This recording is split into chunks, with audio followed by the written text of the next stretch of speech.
no es un sistema de producción como estos. Sistema de producción como la piscicultura, un sistema de producción piscícola, el alimento corresponde casi al 70-80% de los costos. Imagínense una mala alimentación, lo que puede conllevar. Una mala alimentación conlleva al cierre de un negocio. Una mala alimentación conlleva a la pérdida de un lote. Una mala alimentación conlleva el despido de un trabajador. ¿Por qué? Porque aquí es donde usted ve si es rentable o no es rentable el negocio. ¿Por qué razón? Si yo no sé hacer un factor de conversión, o si no entiendo qué es un factor de conversión, créanme que si trabajan en cualquier producción van a ir perdidos, porque el factor de conversión, en pocas palabras, para que ustedes lo entiendan y se lo metan en la cabeza, escúchenme. No quiero escuchar a estudiantes de noveno que llegan a hacer prácticas y dicen: en la vida he escuchado que es un factor de conversión alimenticio. Porque ustedes esto no solamente lo ven en peces, lo van a ver con ramos cuando vean cerdos, lo van a ver en aves también. Porque eso es lo que le determina a usted si está haciendo rentable o no rentable su negocio. Buenos días. ¿Listo? Buenos días. Buenos días. ¿Qué es el factor de conversión? Y se los voy a adelantar para que se lo metan en la cabeza. Buenos días. Buenos días. Es la cantidad de alimento que di para producir 1 kilogramo de carne. En este caso, 1 kilogramo de carne, ¿qué? En peces. Normalmente los factores de conversión, entre más se acercan a 1, son ideales. ¿Por qué razón? Porque quiere decir que yo tuve que dar 1 kilogramo de comida para producir 1 kilogramo de carne, que es la relación 1 a 1. Si yo me alejo de ese 1, quiere decir que ya el factor de conversión no empieza a ser muy bueno, o sea, quiere decir que el negocio no ha sido rentable. Ejemplo, si yo tengo factores de conversiones de 2, 2.5, 2.3, ¿qué quiere decir? Que tuve que dar 2 kilogramos de comida para producir 1 kilogramo de carne. Eso quiere decir que el negocio no es siendo rentable, que estoy dando más comida de la que debo dar para producir 1 kilogramo de carne. ¿Comprendidos ahí? En piscicultura, pues las conversiones no pueden ser 1 a 1, a no ser que usted siembre un estanque para una alimentación extensiva. Siembro 1000 mojarras, las alimento de vez en cuando con concentrado. Posiblemente puedo obtener esas conversiones 1 a 1. El animal va a crecer bien, va a crecer rápido y me va a generar que las conversiones las encuentre así.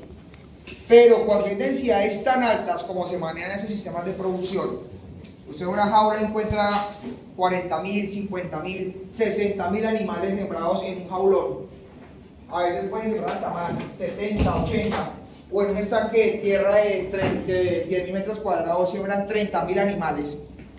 Pues las conversiones no van a ser iguales, van a ser más altas. Aparte, usted no va a encontrar lotes homogéneos. ¿Saben qué es homogéneo, cierto? Iguales.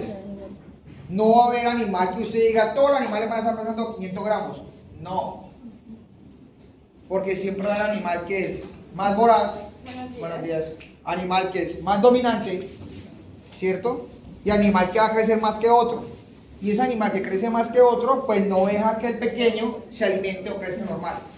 Entonces usted siempre va a encontrar en piscicultura lotes no homogéneos, sino heterogéneos. Obvio, no pueden ser una disparidad de que un animal esté en 400 gramos y otro esté en 200 gramos. No, porque eso está mal. ¿Listo? Pero en tilapia, las conversiones tienden a oscilan entre 1.5 a 1.7, dependiendo del sistema de producción. ¿Qué es 1.5 o 1.7?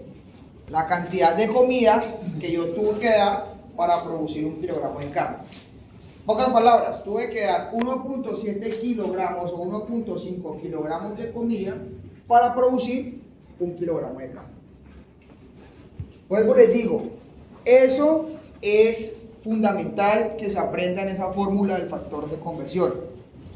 ¿Por qué? Porque cuando ustedes van a planta y llegan a trabajar alguna vez en esto, a ustedes allá el pescado les sacan las vísceras, porque ustedes no le compran las vísceras, a no ser que usted con el comprador llegue al acuerdo de que él le va a comprar el animal con vísceras y todo, que es el pescado entero. ¿Sería beneficioso? Claro. ¿Por qué razón? Porque está teniendo un peso y está ganándole a todo lo que el animal ganó en peso.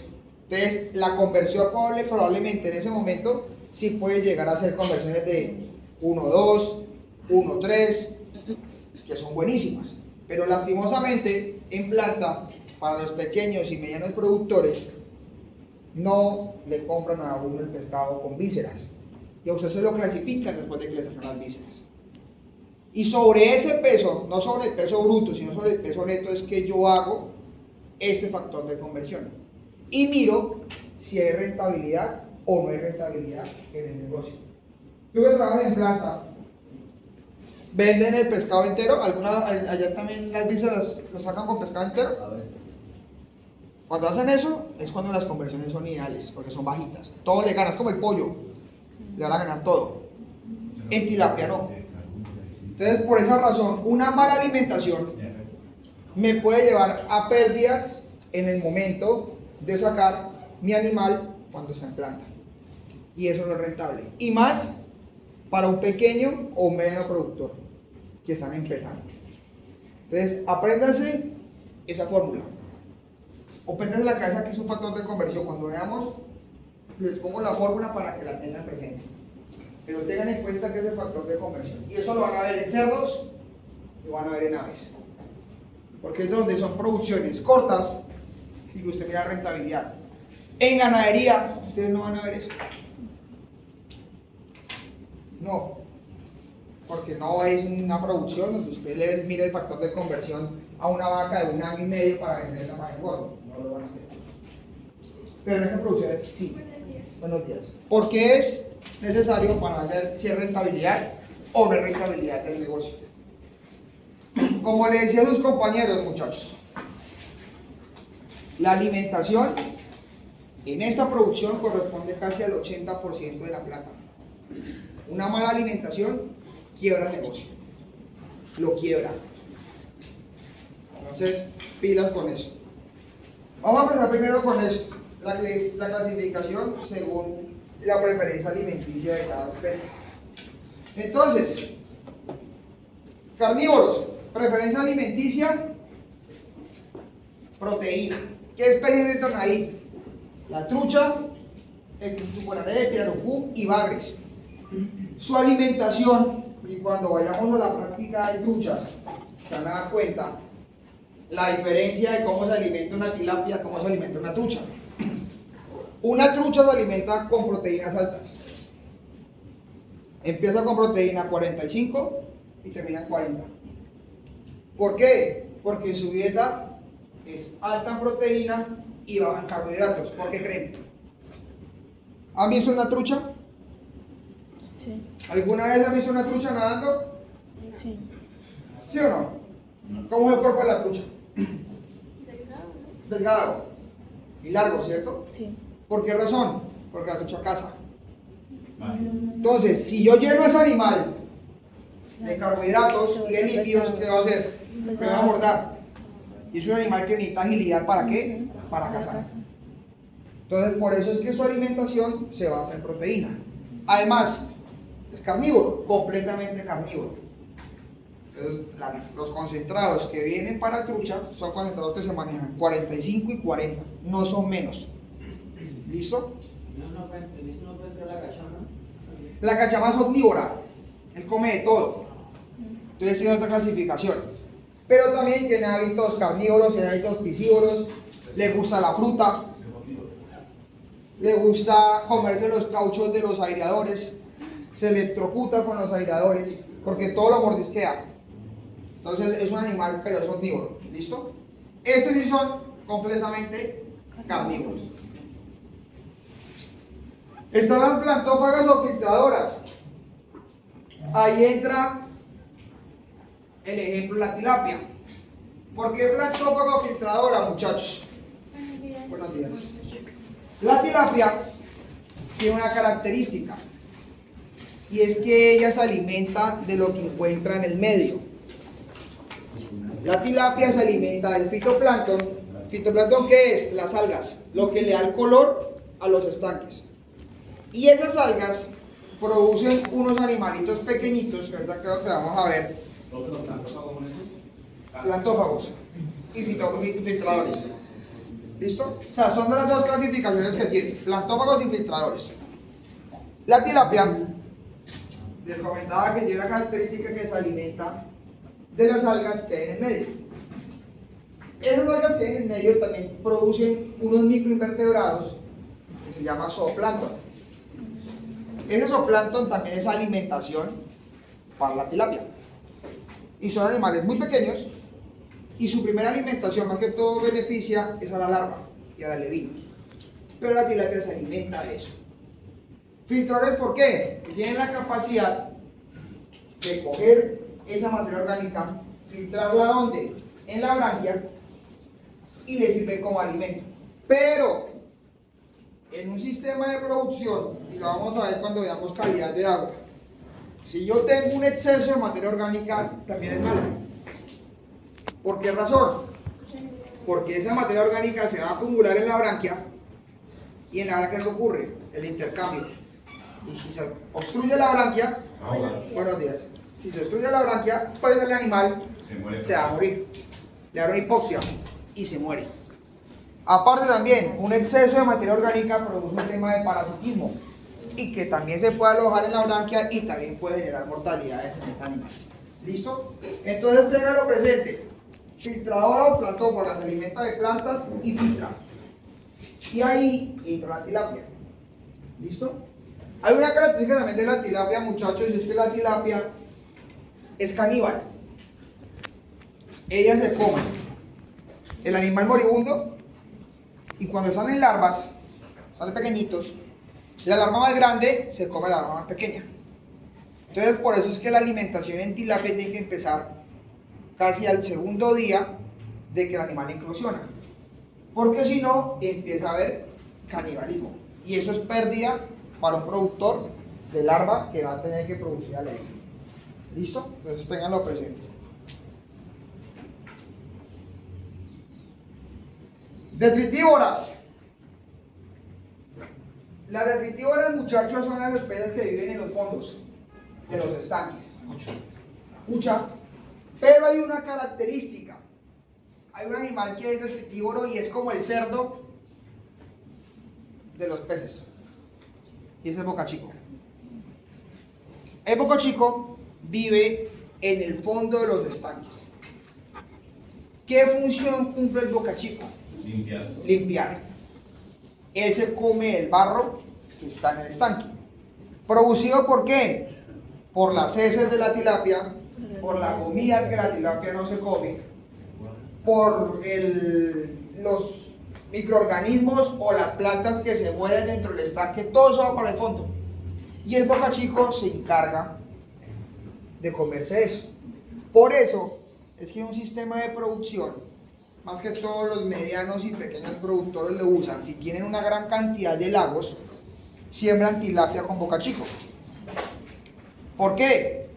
Porque tiene ese beneficio. Es un animal detritívoro que se alimenta de los fondos.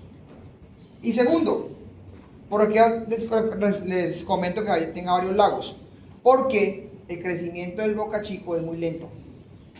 Un bocachico, para poder tener su consumo, puede durar entre 8 a 9 meses. Para cada animal en promedio de 600 a 700 gramos. Pero ¿qué ventaja tiene? El precio. Una arroba de bocachico en el mercado no baja de 200.000 pesos. Entonces, si yo tengo 3, 4 lagos, yo lo que puedo hacer es, siembro mi tilapia, siembro el bocachico no va a afectar a la tilapia. ¿Por qué razón? Porque el bocachico es un animal que vive en el fondo, es un bentónico, no sube. Si ustedes tienen un lago de bocachico, nunca van a ver un bocachico. Le echen comida, nunca lo van a ver. Él siempre va a estar en el fondo. Entonces, cuando yo completo mi primer ciclo de la mojarra, que aproximadamente puede durar entre 4 meses y medio a 5 meses, saco esa mojarra y traslado ese bocachico ¿a dónde? A otro estanque. En ese estanque, ¿qué va a ocurrir? Va a terminar el ciclo. Pero hay contaminación ¿Contaminación cómo? del bocachico pasando a otro lado, ya que estaba con un lote anterior. Buena pregunta. Sanitariamente puede ser un riesgo. Pero si yo a ese animal, antes de pasarlo al otro estanque, le hago una desinfección, porque lo puedo desinfectar. Vamos a llamar desinfección con desinfectantes que hay en el mercado que se usan para disminuir carga viral y carga bacteriana. Uno es el Virkons, Sanitas. En ese momento nos quedamos a ver los resultados para desinfección en columna de agua y en animales, es el Virkons y el Sanitas. Porque son a base de sales, de amonios y de sales. Y entonces permite que destruye bacterias, destruye virus y además también ayuda con el tema de hongos. Entonces se puede usar, se desinfecta el animal y se pasa al otro estanque. ¿Para qué? Para completar el ciclo del bocachico. Cosa que cuando coja el otro lago, ya tenga aproximadamente los 9 meses y saca animales, entre 1 a 2 toneladas de animales de bocachico, que me pueden referir casi en 30 a 35 millones de pesos de un animal que yo no alimenté. Porque solamente se alimentó de las heces y los residuos que dejó la tilapia. ¿Listo? Entonces, es un buen negocio para el pequeño y mediano productor cuando siembran esto. Porque no tienen pérdida con el bocachico. Si yo me pongo a sembrar un lago de bocachico, pues no me es rentable. Porque ¿qué voy a sembrar yo 5? Y más que en el mercado yo no puedo llegar, tengo 10 toneladas de bocachico, no me la van a comprar. Eso no lo compran. Que le compren 1, 2, 3, se la pueden comprar. Pero que le compren 10 toneladas de bocachico no se la van a comprar. ¿Listo? Entonces, esa característica, este animal es un animal nutritivo. Por eso es que acá dice alta conversión de alimento. Si yo alimento a ese animal, pues no me es rentable. Porque va a tener conversiones muy altas, tuve que dar mucha comida para producir 1 kilogramo de carne. Entonces no es rentabilidad. ¿En qué se manejan? ¿Por ahí 2.0 más o menos para producir 1 kilo? No, ¿qué bocachico? Probablemente. Hasta un poquito más. Lo que pasa es que no es rentable porque, muchachos, tener una producción de 9 meses para sacar animal de 700 gramos no da. Aparte, comercialmente tampoco es rentable porque yo no puedo vender una cantidad alta de bocachico. Entonces, por esa razón, se siembra de esa manera, en policultivo, como la cachama. La cachama se siembra en policultivo, porque a usted le dicen que la cachama se come la reproducción. O sea, la tilapia que se reproduce dentro del estanque, la larvita, la cachama se la come. Mentira, no se la come. Usted se está haciendo... Está grande, ¿cierto? Usted se está haciendo literal un pajazo mental con la cachama haciéndolo así. Y lo viví. Al contrario, la cachama tiene la característica de que crece más rápido que la tilapia. Tiene un crecimiento exponencial, diferente a la tilapia. Entonces, normalmente usted cuando siembra cachama, yo siembro tilapia, de ejemplo, mojarra de 5 gramos. La siembro, alevinos de 5 gramos. La cachama la ingreso yo al mes. Cuando la tilapia tenga por lo menos unos 15, 20 gramos. ¿Para qué? Para evitar que la cachama deprede a la tilapia. ¿Cierto? Pero ¿qué pasa? La cachama empieza a tener un crecimiento exponencial, muy rápido. Y a los 2 meses ya casi puede igualar el peso de la tilapia. No se la va a comer, pero sí la va a estresar.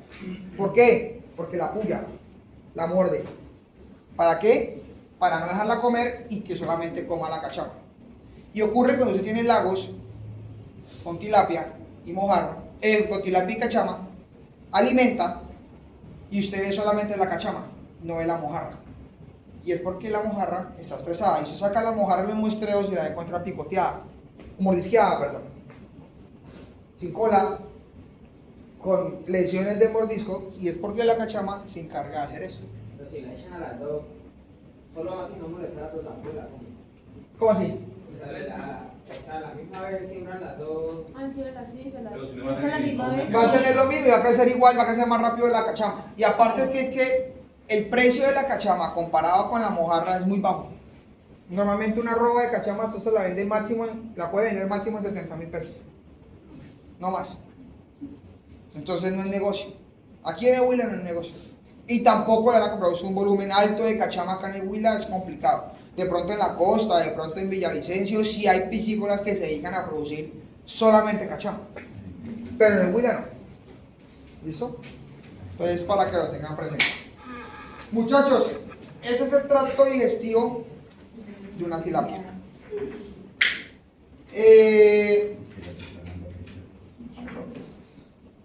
Ahí que encuentran. ¿Qué órganos encuentran? Cuando ustedes abren este animal, a partir de ahora los peces no tienen abdomen. Tienen cavidad celómica. Con C. ¿Por qué no tienen abdomen, muchachos? Piénsenlo. ¿Qué diferencia hay? ¿Por qué nosotros tenemos abdomen? ¿Qué músculo tenemos nosotros que divide? El diafragma. Listo. La tilapia no tiene diafragma. Entonces, esa división hace que en los peces, en este caso en la tilapia, no haya abdomen, sino que haya cavidad celómica. ¿Listo? Entonces, ¿por qué cavidad celómica? Porque es donde guarda todos sus órganos del animal. ¿Listo? ¿Qué encuentran ahí? Porque todo hace parte del sistema digestivo. El primer órgano que se van a encontrar y el más grande, el hígado, que es este. Todo esto, hasta acá abajo. Por detrás del hígado se encuentra el vaso, que es más pequeño que el hígado, porque el hígado es el órgano de mayor tamaño en estos animales. Este que ustedes ven acá, no es que está enfermo. Eso es el estómago. ¿Con qué? Con alimento. Él se distiende de esa manera.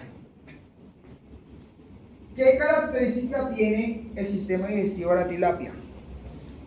Un intestino en tilapia puede llegar a medir hasta 60 centímetros. Él va enrollado. Por eso, a diferencia, lo vamos a ver ahora, de un animal con hábitos carnívoros a un animal como la tilapia, que es de filtrador o platófago, su digestión es mucho más lenta que un animal de hábitos carnívoros, porque el animal, exacto, el animal de hábitos carnívoros, el intestino es más corto y tiene otra característica, tiene ciegos pilóricos. Ellos no. Los ciegos pilóricos son los encargados como de que resguardan o guardan alimento y ahí toman el alimento de los animales, pero su intestino es más corto. Ellos no. La tilapia no tiene ciego pilórico, entonces por eso es que su intestino mide lo que mide y tiene tres partes: anterior, medio y posterior. En el anterior y en el medio es donde realiza la reabsorción del alimento, y en el posterior pues ya es donde sale lo que sobra del animal. ¿Listo?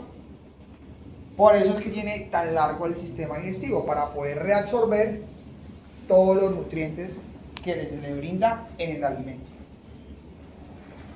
¿Claro? ¿Tienen alguna pregunta?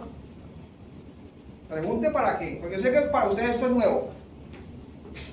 Profe, ¿tiene alguna, Señora, espera, señora. alguna característica en especial que el hígado sea tan extenso? ¿Tan grande? Sí. No, no tiene ninguna característica. En especial no, pero sí cumple muchas funciones.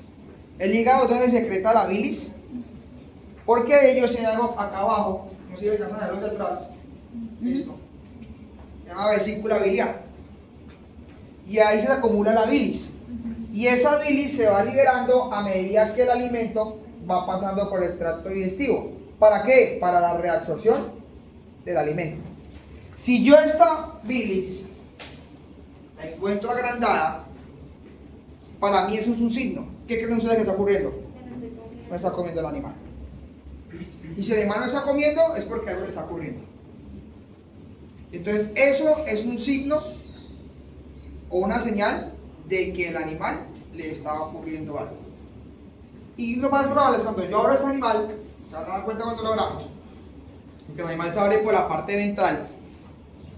Vamos a cuenta con una puerta. Se hace un corte después de la papila genital y el corte va hasta craneal. Y después va un corte también de caudal hacia arriba, donde se junta con este corte que hago acá, que es un corte medular. ¿Para qué es el corte medular? Para sacrificar al animal o para que el animal pierda sensibilidad. Después de anestesiado, ¿no? Yo no lo puedo hacer esto sin anestesiar. Abro la puerta y expongo todos los órganos. Cuando esa bilis está agrandada, porque me puedo ocupar todo esto, con la tijera lo más probable es que la puedo romper. Entonces, eso es una característica de que un animal no está comiendo porque tiene alguna presencia, algún signo, una lesión o está con alguna enfermedad. ¿Listo? Pero ojo, si yo tengo que cosechar el pescado hoy, uno siempre tiene que darlo por lo menos unas 12, 15 horas sin alimentación, ¿cierto? Probablemente la bilis puede estar agrandada, pero es porque el animal no se le ha brindado consumo de alimento. ¿Listo? Pero si yo estoy en producción y el animal está alimentando de normal y yo encuentro animales así con la bilis agrandada, es que algo está ocurriendo dentro del lote. ¿Qué me va a preguntar? Yo tengo una no sé si es tu última pregunta. No, pregunta. ¿Todos los peces tienen vejiga natatoria? Todos los peces tienen vejiga natatoria. ¿Y la Ellos cucha que tienen... siempre está abajo? ¿Cómo? ¿Y la cucha que siempre? También tienen la vejiga natatoria. Lo que pasa es que la cucha es filtradora, es chupa las piedras, pero tiene también vejiga natatoria porque es nada. Era eso. ¿Dónde va la vejiga natatoria en los peces? Aquí pues se rompió lastimosamente. Arriba. Ella va acá arriba, debajo del riñón caudal. Del riñón caudal. ¿Por qué caudal? Porque todo esto que ustedes ven rojo acá es el riñón caudal del pez. Y acá arribita tiene el riñón craneal. Por debajo del riñón caudal va la vejiga natatoria. Y la vejiga natatoria también me sirve a mí cuando presenta lesiones del animal, porque se extiende por gases o por líquido, señor. Las deformaciones, son deformaciones. En los peces puede ser muchos factores: genético, mala selección de reproductores, cruzaron familias. Entonces, al cruzar familia, pues se crea un problema de consanguinidad y genera deformación de los animales. Otra característica que puede generar una malformación en el animal: deficiente calidad de agua. Las larvas crecieron en mala calidad de agua, expuestas a metales, y también generó un tema de malformaciones. O una mala alimentación, deficiencia de alguna vitamina o algún mineral, también genera la malformación en los animales. ¿Listo? Entonces, pueden ser animales con cola torcida o con columna torcida, con boca hacia un lado, y eso es más que todo, pues está más relacionado con temas de genética, porque cruzan las mismas familias. Una vez una tonelada de pescado así. Y esa tonelada la pasan como defectuosa y se pierde, la que es así, y eso pues no es rentable para el productor, porque pues obviamente no le va a generar el mismo beneficio económico que un animal, ejemplo, como este. ¿Listo? Entonces, para que lo tengan presente, muchachos. ¿Alguna otra pregunta? ¿No? Eso es una histología del estómago del animal para que lo tengan presente. Él tiene un moco arriba.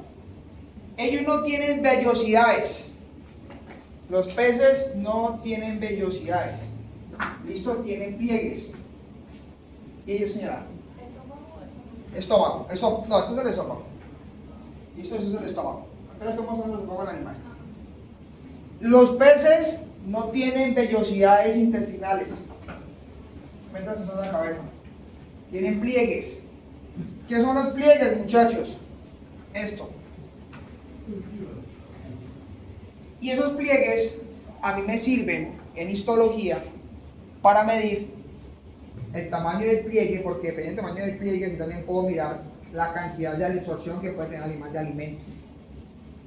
Normalmente, cuando yo alimento con suplementos que venden en el mercado para mejorar alimentación del animal y yo quiero mirar los resultados de que si el suplemento si sirvió, perdón, lo que hago es que reviso esos pliegues para mirar el tamaño que aumentó el pliegue intestinal. Entonces ténganlo presente. La tilapia no tiene vellosidades intestinales, tiene pliegues intestinales. ¿Listo? Tiene una parte también muscular, que es la que están viendo, la más grande de la foto. Entonces, ahí importante es eso. Vellosidades cero, son pliegues intestinales. Lo que usted mira en la tilapia, en el estómago del animal y en el intestino del animal. Esta foto es la característica de un sistema digestivo dependiendo del animal, su alimentación.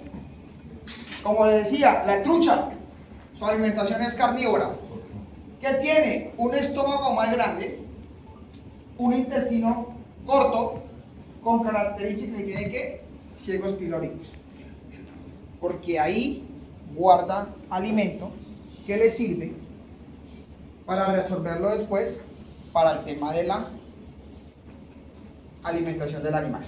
¿Listo? Por eso es que ellos solo comen proteínas altas, a diferencia de la tilapia, que cuando veamos empieza con una proteína alta y termina con una proteína baja. Cachama, al ser omnívoro, también tiene características que tiene ciegos pilóricos, porque los tiene un estómago grande, pero su intestino ya es un poquito más largo en la cachama, por su alimentación, porque él come de todo. La carpa y la tilapia, si ustedes se dan cuenta, tiene el intestino más largo, pero mira el intestino de la tilapia, y aquí le falta agregar la vesícula biliar. Por eso es que en la tilapia la alimentación es un poco más demorada, o la reabsorción del alimento es un poco más demorada, por el tamaño de su intestino. ¿Listo? Tiene otra característica. Esas dos especies, en la parte de atrás de la boca, tienen lo que se llama diente faríngeo, que es el que le permite deglutir el alimento. Cuando hagamos necropsia, ustedes lo van a ver. Atrás se ve ese diente y que es el que permite deglutir el alimento. A diferencia de la trucha y la cachama, que ellos tienen dientes. Ellos sí agarran la presa, mastican y se la envían. Ellos no, la tilapia la manda entera y por medio del diente hacen la devolución del alimento. Aunque la tilapia en la parte de la mandíbula inferior tiene unos dientes muy pequeñitos, que les sirve como para atrapar la presa nada más, pero no les sirve para masticar, sino para atraparla. Porque ella también, como les decía, ella es caníbal. Se come el animal moribundo o enfermo, o en la larva se come también la larva pequeña. ¿Listo?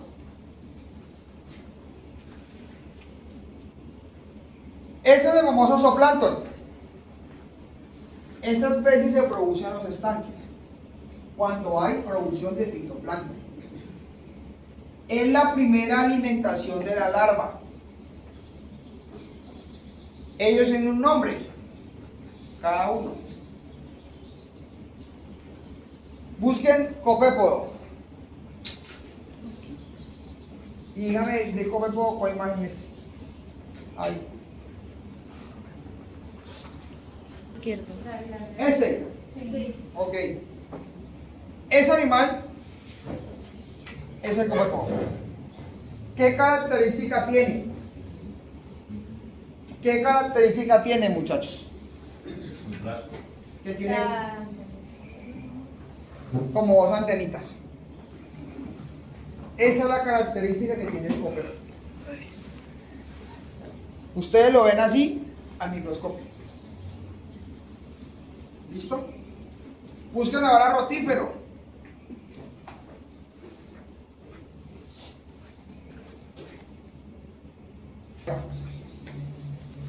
Rotífero. Esa es la característica del rotífero. Tiene una corona en la cabeza. Tenemos otro que es el cladócero, que es este.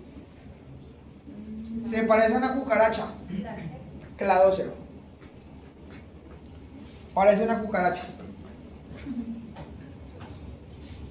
Como un piojo. O un piojo o una cucaracha, se parece. Cucaracha. No, tiene piojo. Eso que ustedes ven acá adentro son huevitos. Y estos tres se producen en medio natural. Se producen en los estanques. Y es la alimentación de la larva. O la primera alimentación de una larva. Es eso. Copépodos, rotífero y cladócero. Se producen en el medio natural. El que ustedes ven abajo, derecha, eso es un náuplio de Artemia salina. ¿Han escuchado la Artemia? No. ¿Alguien ha tenido acuarios? ¿Sí? No. Para náuplio. En los acuarios o en la alimentación de ornamentales se utiliza mucho este animalito. Claro. Se llama Artemia salina. ¿Por qué no se produce en el medio? Porque como dice su nombre, necesita sal. Eso no se produce aquí. Pero sí se puede eclosionar si lo venden. Es costosísimo. Porque los niveles de proteína de ese náupleo o de esa Artemia salina son muy altos. ¿Cómo lo hago para eclosionar? Agua, sal, luz y oxígeno. Y él eclosiona y queda esto. Un náupleo de Artemia. Y ese náupleo es el que yo le doy al animalito o a la larva para su crecimiento. Se utiliza para investigación, porque es que un tarrito de esos puede costar casi $1.000.000 de pesos. Súper caro. Viene para tener como de 500 gramos, si no vale más. Pero la alimentación ideal para la fase de larva sería alimentar con esto. Pero pues obviamente No, rentable. el costo no lo va a dar. ¿Listo? Y eso realizado. Entonces, estos son los mares, pero se vende para poderlo producir, eclosionarlo y dárselo al animal.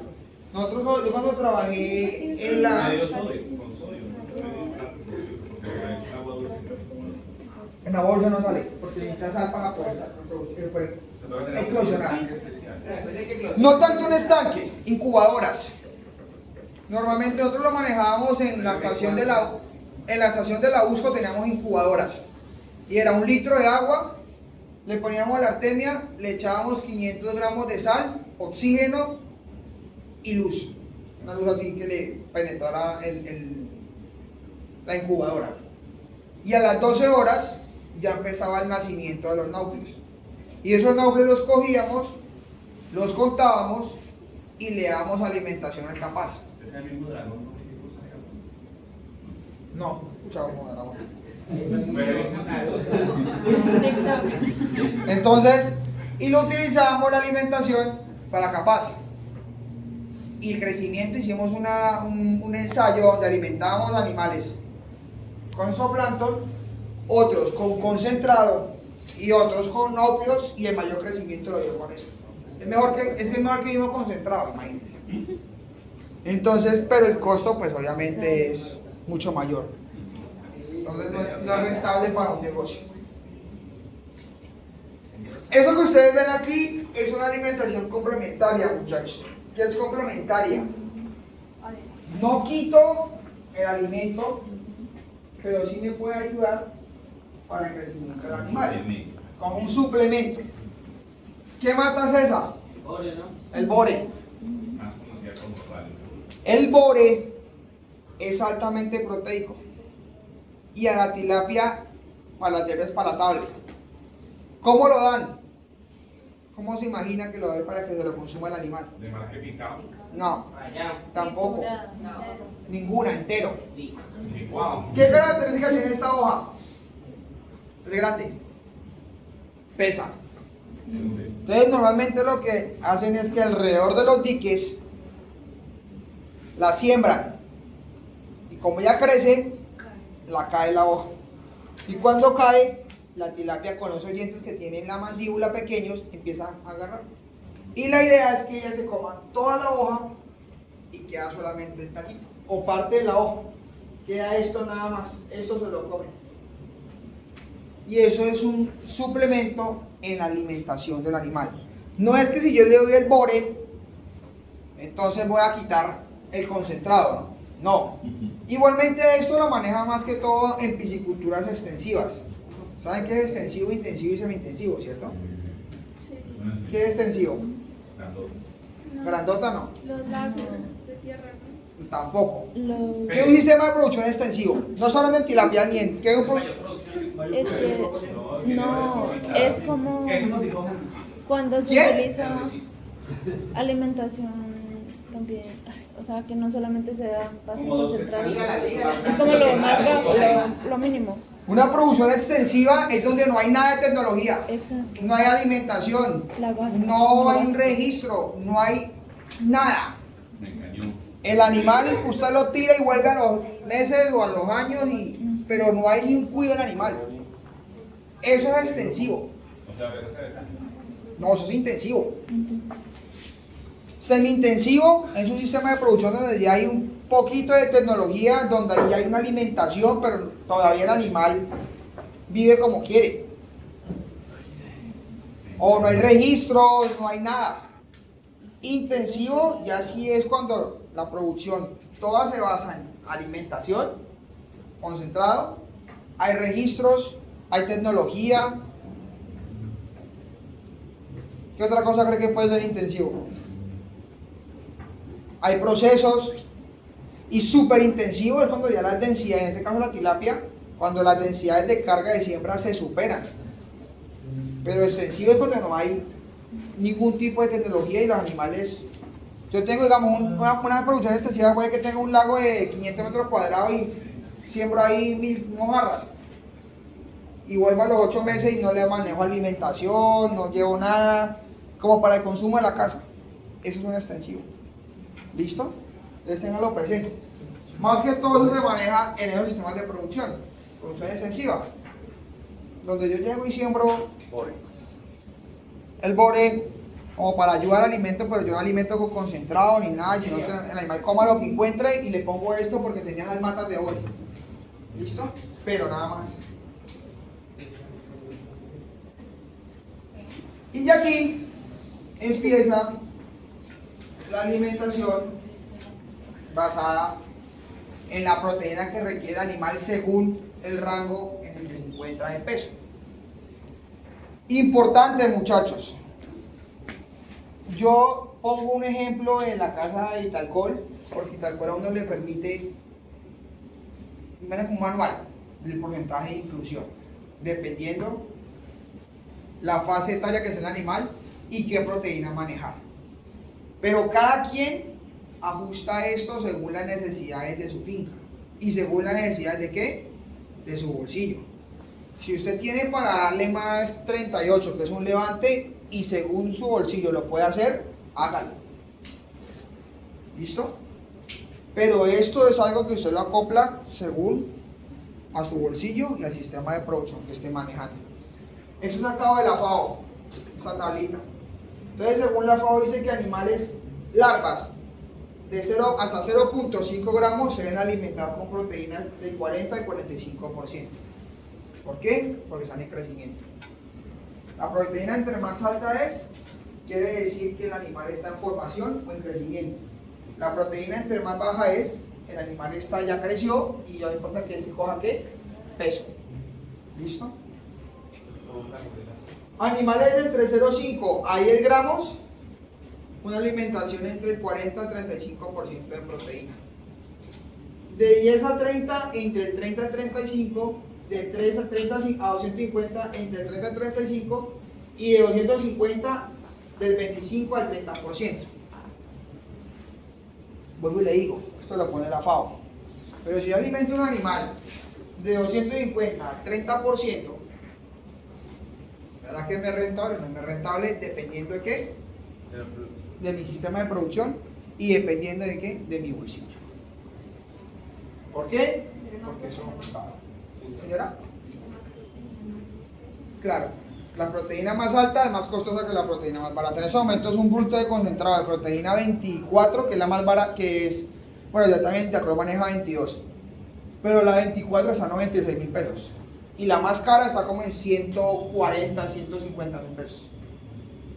Entonces, eso ya depende del bolsillo de uno, o del bolsillo del productor. Y estos son los alimentos completos, muchachos. Ahí está un ejemplo ¿de qué? De dos casas comerciales, Talcol y Soya, por ahí más, ¿no? Está Contegral, está Zipa. Contegral maneja dos líneas, la línea Premium y la línea económica, que es Finca. Bueno, está Zipa, está Italcol y está Soya. ¿Listo? Cada quien tiene sus proteínas estipuladas, cada quien tiene su porcentaje de inclusión. Eso depende, vuelvo y repito, del productor y de la casa comercial. Pero pues ellos casi manejan la misma porcentaje de inclusión y la misma cantidad de proteína. Varía, digamos, y tal cual puede tener iniciación 45 y el de Contegral puede ser iniciación 44, un ejemplo. No es que haya una variación alta entre los porcentajes de proteína que se les debe dar. Pero pues sí en precio, ¿no? ¿Por qué en precio? Por tema de materias primas. Las materias primas de ciertas casas comerciales son mucho mejores que otras materias primas. Entonces eso también varía en el precio del concentrado. Digamos, la soya es el mejor alimento de todos. La casa comercial soya es la mejor. Si usted quiere rendimiento, si quiere mejor producción y quiere mejor factor de conversión, alimente con soya. Pero es que un bulto de soya es costosísimo. Y Talcol ha mejorado, pero te da presenta sus errores. Contegral es como la más balanceada, aunque ha perdido también calidad en su producto. ¿Listo? Entonces, para que lo tengan presente, Zipa, si no, sé que se vende, pero no conozco un productor que alimente con Zipa, no lo he visto, pero sí manejan. Y hay un concentrado nuevo, que no sé dónde lo preparan, que se llama Hacienda. Y ya produce también concentrado para tilapia, se llama así, Hacienda. ¿Listo? Profe, ¿qué tal? ¿Y la proteína de dónde proviene? De ellos proviene proteína vegetal, soya, torta harina de soya se maneja. Normalmente manejan esa, no manejan tanto proteína animal, pero más que todo proteína vegetal la que se usa. ¿Listo? Torta de soya muy alta. A veces hubo un tiempo en que manejaban harina de sangre, pero pues eso nos han dejado de utilizar mucho por el tema que hubo una enfermedad y ese tema, digamos, de las vacas locas. Entonces eso hizo que la elaboración de estos concentrados pues no se hiciera con esos animales por el riesgo de que pueda afectar la salud humana. Señor. Para los peces específicos, profe, ¿es mejor proteína vegetal o Desde que cumpla las necesidades fisiológicas del animal, las dos son buenas. Lo importante es que es lo importante, que este porcentaje de proteína cumpla con los requerimientos nutricionales del animal, dependiendo del porcentaje también de inclusión que usted le maneja al animal. ¿Qué es el porcentaje de inclusión? Para que tengamos en cuenta para dentro de 8 días. El porcentaje de inclusión es la cantidad de comida que requiere el animal según el peso en el que se encuentra. Normalmente en tilapia el porcentaje de inclusión empieza al 10% y va disminuyendo, pero a veces se ajusta, vuelvo y le digo, a las necesidades de cada sistema de producción y a las necesidades también económicas de su bolsillo.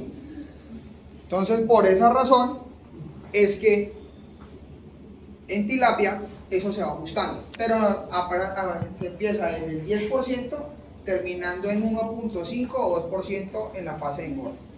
¿Listo? ¿Tienen otra pregunta de esto? Bueno, eso me faltaba. Miren, Alindo, Oli. el omnívoro. Ahí está la cachama. Él come de todo. Porque come todo esto, mire. Omnívoro que come todo. Y ahí entra la cachama. ¿Listo? Entonces para que lo tengan presente.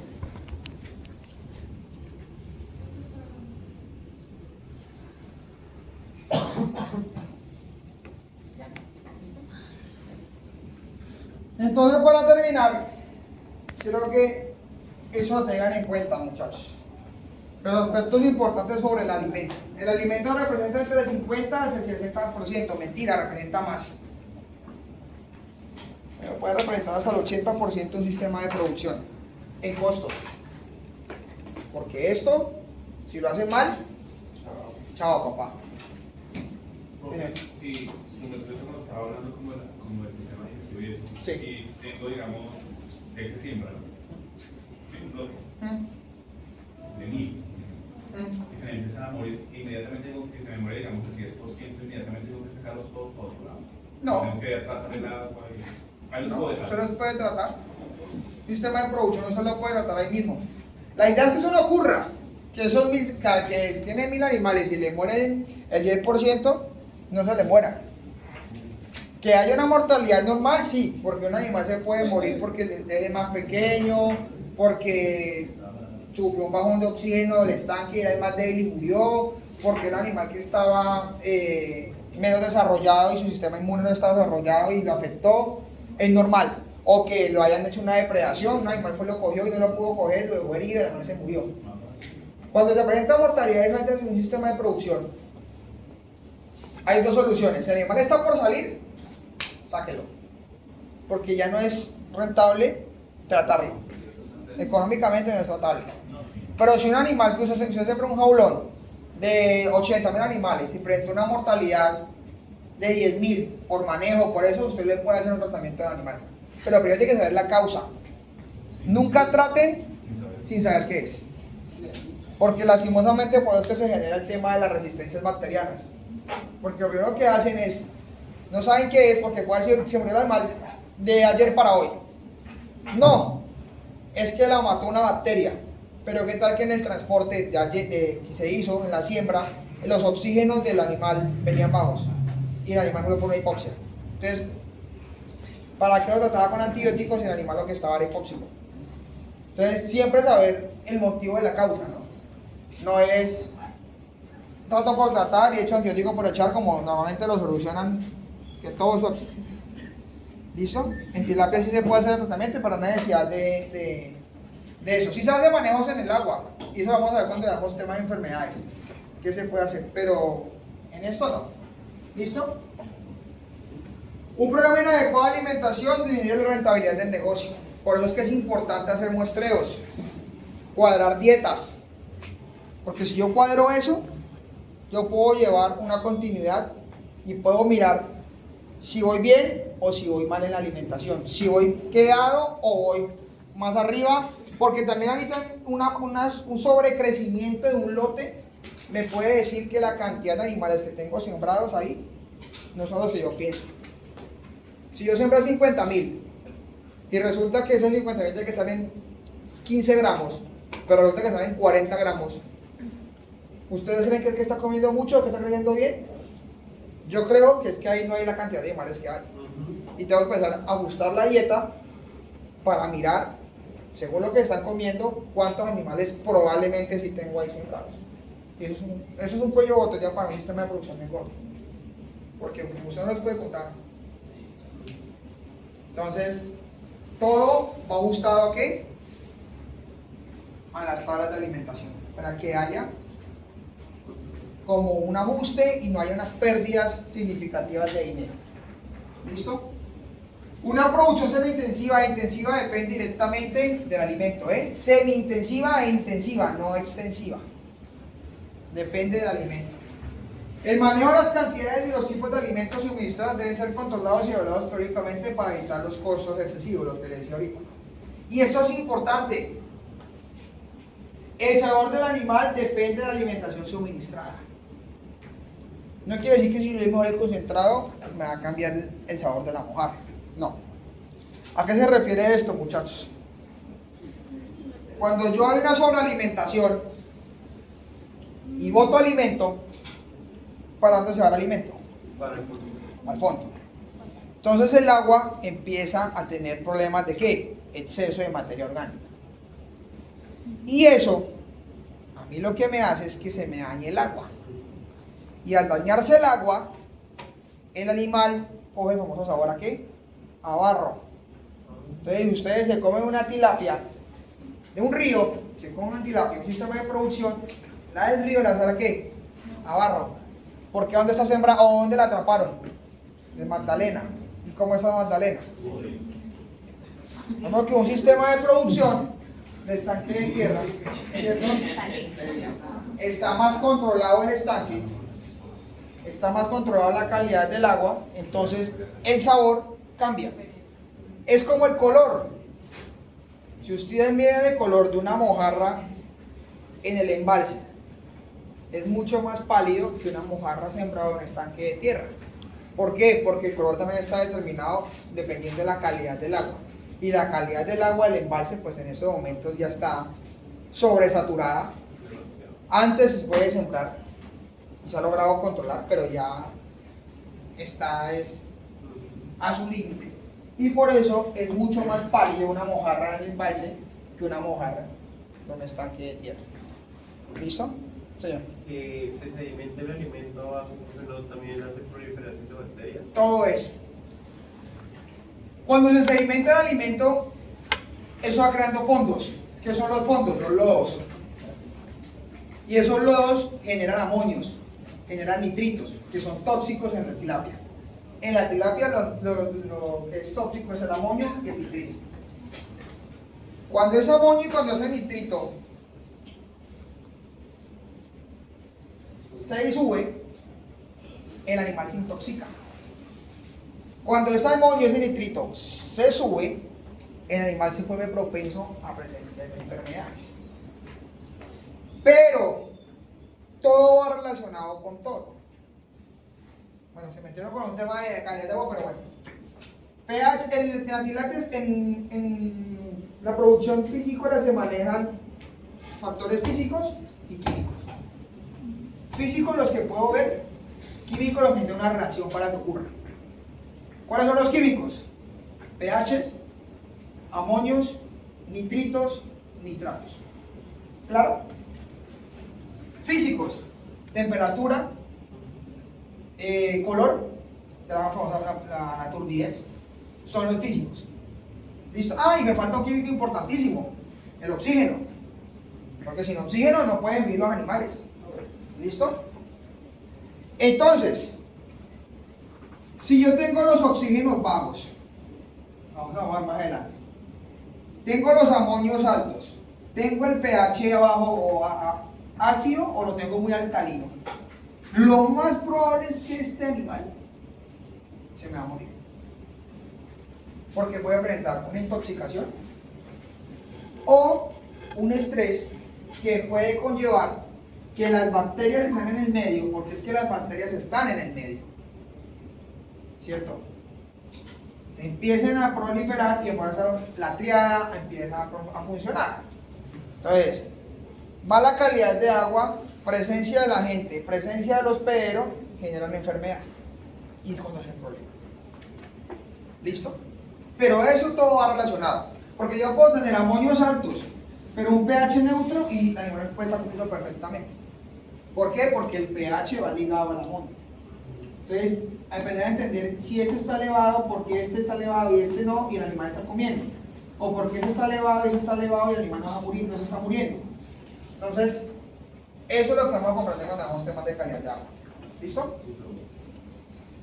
¿Alguna otra pregunta? Y ahí viene la tabla. ¿Listo? Dentro de 8 días vamos a hacer solo ejercicios.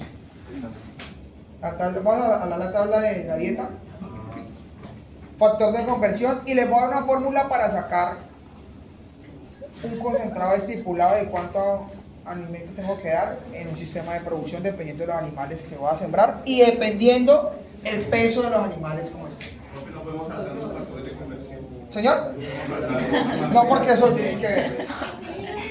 Porque cuando usted va a trabajar en un sistema de producción, cuando va a trabajar en un sistema de producción, usted va a decir, ay, yo vi eso.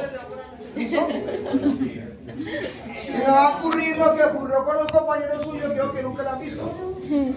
Como Galindo.